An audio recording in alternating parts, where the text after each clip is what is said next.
Bem, nós vamos começar então com a aula 6, que fala dos sujeitos da relação de emprego empregador, tá? E aí nós entramos, primeiramente, do que seria o empregador. Quem é o empregador? O empregador é a empresa individual ou coletiva que, assumindo os riscos da atividade econômica, admite, assalaria e dirige a prestação pessoal de serviços. Artigo 2º da CLT. Sempre que uma ou mais empresas, tendo embora cada uma delas personalidade jurídica própria, estiverem sob direção, controle ou administração de outra, constituindo um grupo industrial, comercial ou de qualquer atividade econômica, serão, para os efeitos da relação de emprego, solidariamente responsáveis à empresa principal e cada uma das subordinadas. Isso está no artigo 2º da CLT, parágrafo 2º. Então, o empregador é aquele que vai contratar, né? E ele assume os riscos da atividade econômica. Ele vai contratar, ele vai assalariar, vai dirigir, vai disciplinar, vai demitir esse pessoal, tá? Então, nós temos também o que se chama grupo econômico, tá? O parágrafo 2º da CLT, lá diz o seguinte: sempre que uma ou mais empresas, tendo embora cada uma delas personalidade jurídica própria, estiverem sob a direção, controle ou a administração de outra, constituindo-se grupo industrial, comercial ou de qualquer outra atividade econômica, serão, para os efeitos da relação de emprego, solidariamente responsáveis a empresa principal e cada uma das subordinadas, tá? Então, o grupo econômico, aí no parágrafo 2º da CLT, ele diz o quê? Que além da personalidade jurídica própria, se tiver sob direção ou controle de outra, né, ele, para os efeitos da relação de emprego, ele é solidariamente responsável à empresa principal, tá? Com o advento da reforma trabalhista, houve uma alteração da definição de grupo econômico. O que seria esse grupo econômico, tá?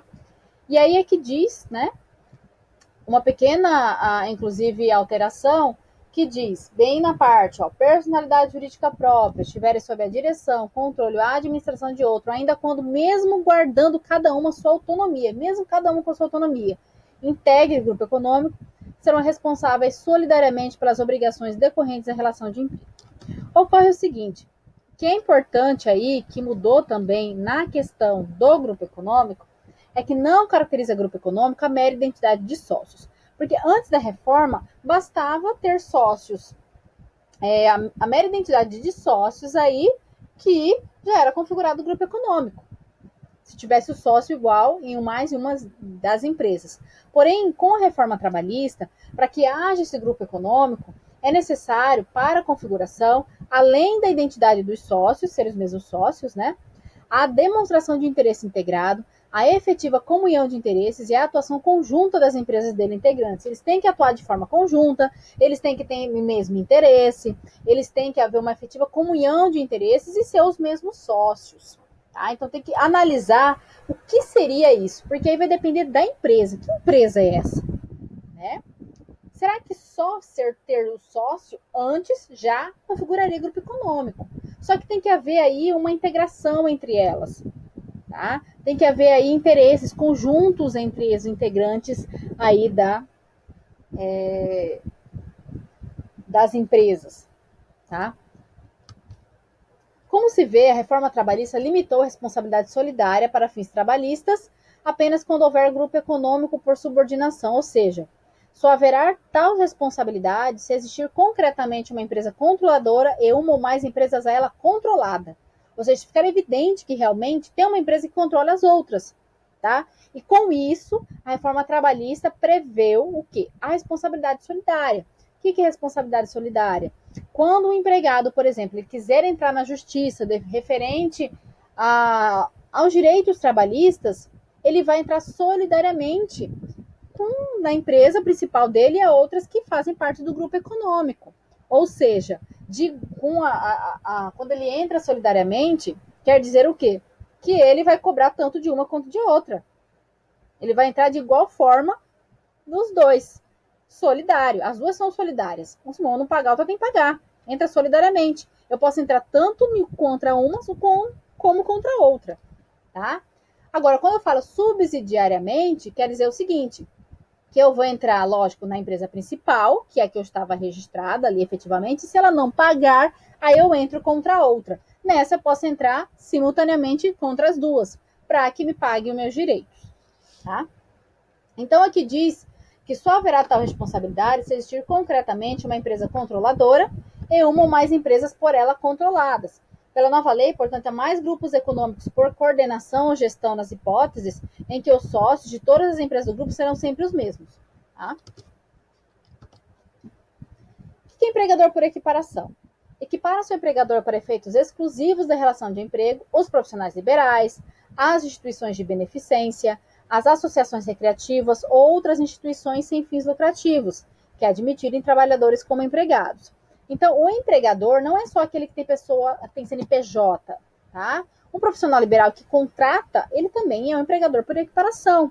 Uma instituição, uma associação recreativa, sem lucrativos, também são que admitem trabalhadores como empregados, é considerado sim um empregador. Um advogado que contrata aí uma secretária, por exemplo, ele é um empregador.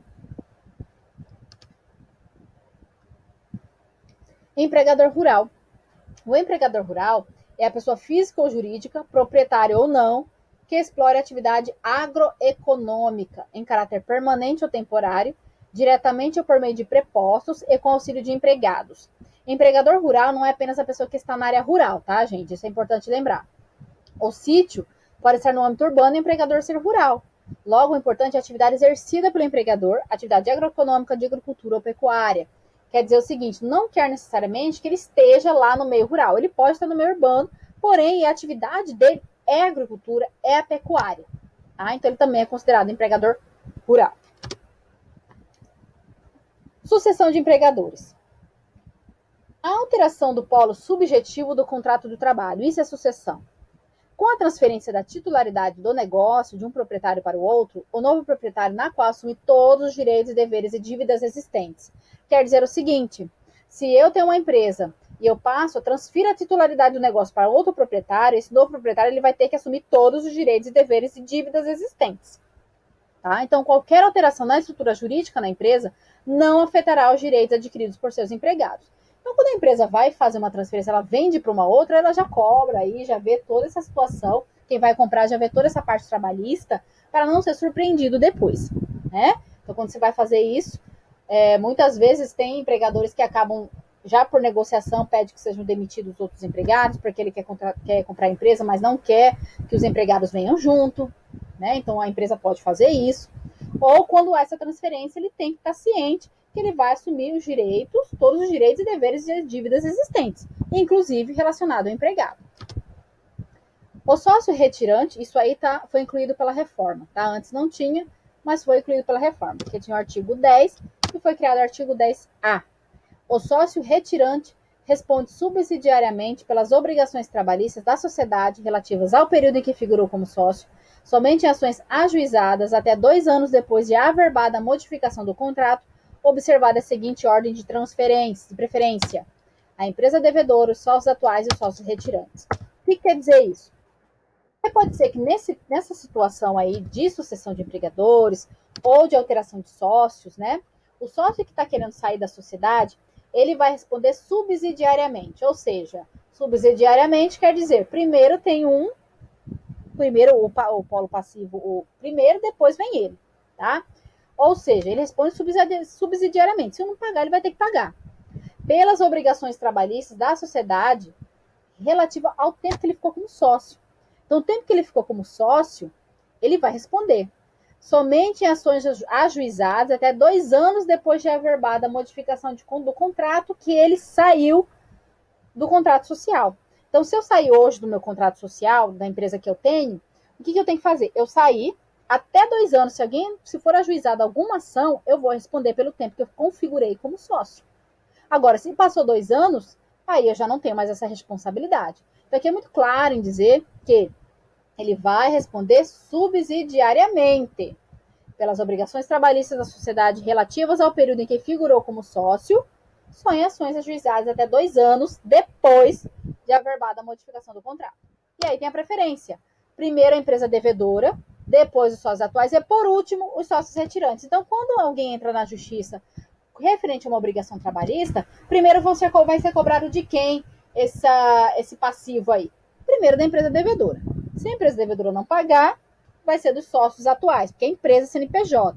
Se a empresa não paga, vai para os sócios. Então, vai para os sócios atuais. Se o sócio atual não pagar, quem vai pagar é o sócio retirante, desde que essa ação seja ajuizada até 2 anos após a verbação da modificação do contrato. Ok?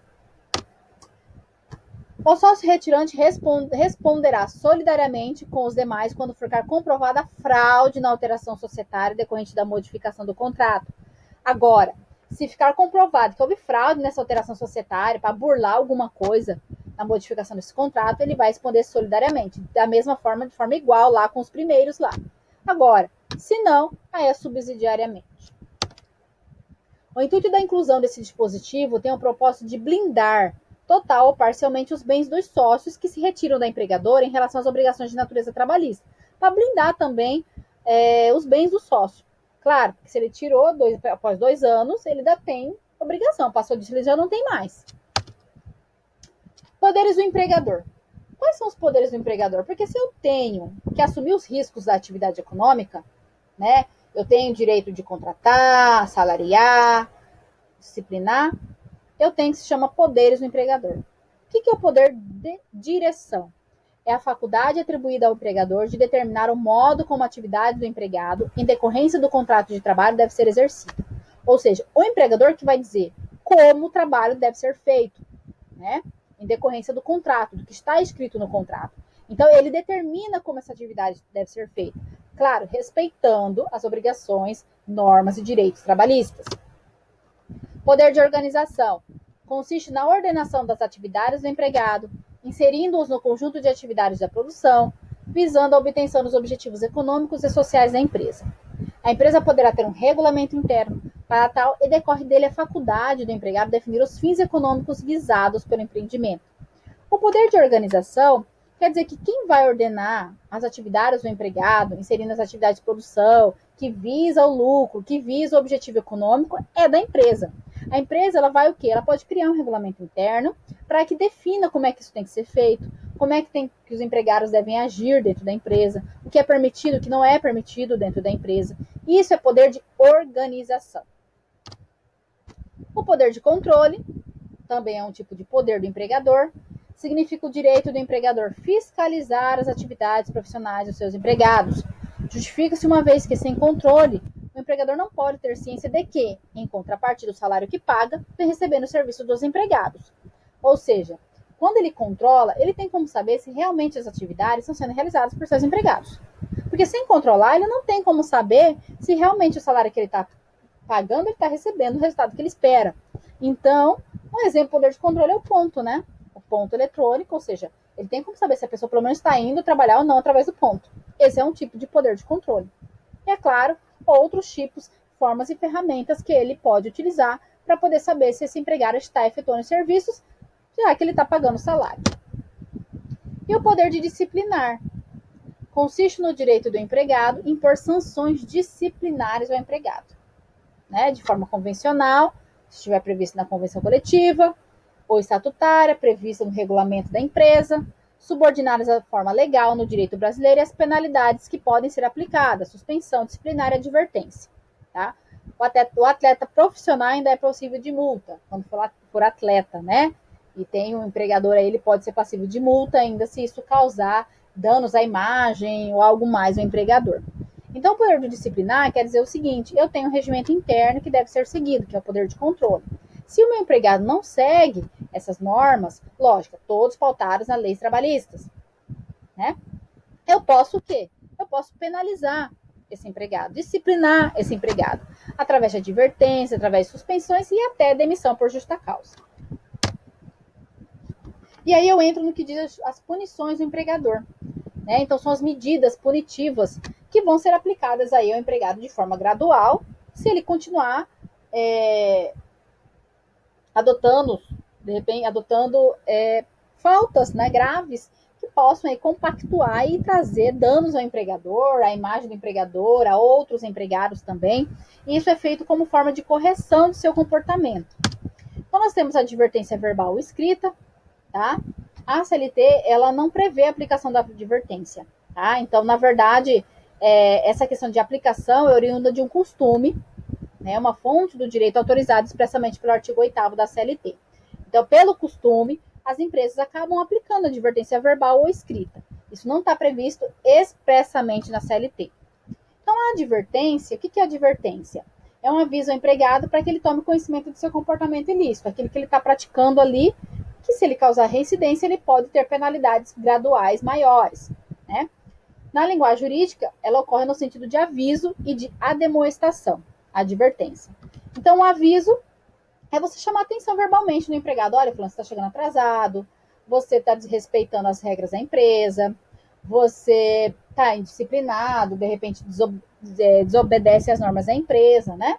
Então, na verdade, é o ato de chamar atenção verbalmente para uma obrigação do colaborador prevista em alguma cláusula contratual que ele não está cumprindo, né? Norma administrativa ou regulamento interno da empresa, ou seja, ele não está cumprindo alguma norma específica que está